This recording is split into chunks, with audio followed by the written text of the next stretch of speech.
Kamoši, dneska si spravíme rýchlu megabielkovinovú pomazánku. Do misky hádžem jedno avokádo, 2 uvarené vajčiska a konzervu tuniaka. Nakrájam jarnú cibulku a šup tam s ňou. Pridám grécky jogurt, trochu limetkovej šťavy, šplech sojovky, lyžičku medu a ide sa pučiť.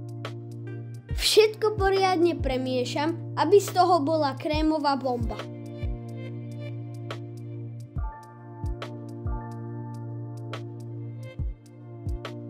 Na panvicu ide maslo a hoď tam krajice chleba a opeč si ich do chrumkava z oboch strán.